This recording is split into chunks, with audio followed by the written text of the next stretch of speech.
Hi,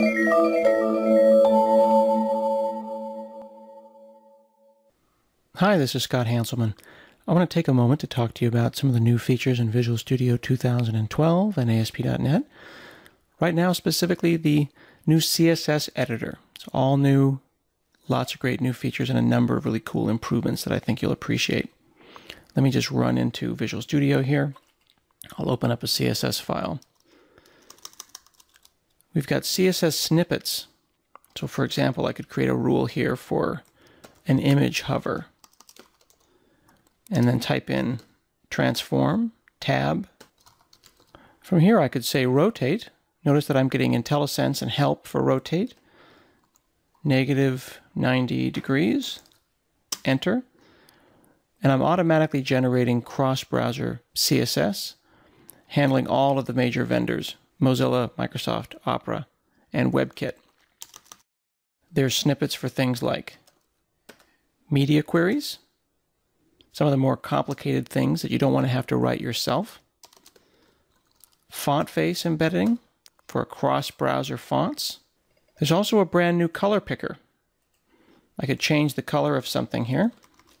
Let's say I just typed color space. I've got all of these CSS colors, but I can also hit hash.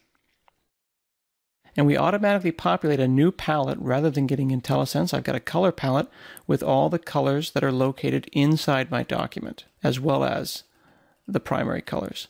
I can pull this down, and the color picker gives me all the colors that are available to me, even new in CSS3, transparency and color. If there's a specific color that I want to get, I could click on the color picker, find that picker on my screen somewhere, and pick it, and then hit enter. Also new in the CSS editor is hierarchical indentation. So I could create header H1, header H1 hover. Notice that I'm getting IntelliSense at every step of the way. And as soon as I close the curly brace, I'm automatically getting indentation that illustrates the cascading rules. This gives the document more structure, improves readability, even if I'm using a rule with multiple selectors. It maintains the appropriate hierarchy, and I've got collapsing and tooltips. Sometimes developers will use CSS hacks to target specific browsers, like this greater than hack. The editor knows about all of these hacks. They are well documented and well respected hacks. The hierarchy is maintained, as well as the collapsing. I can control all of these CSS features. I'll just come up here to the quick launch box and type in CSS. You notice that my menus most recently used items, including CSS validation as an option.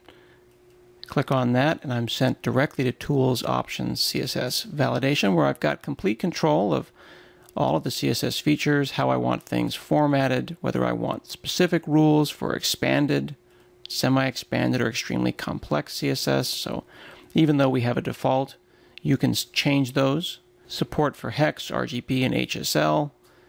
And under validation, I can indicate not only other versions of CSS, like I don't want to support CSS 3, for example. I'll support CSS 2.1. I'll say detect errors, unknown properties, and unknown values, and hit OK.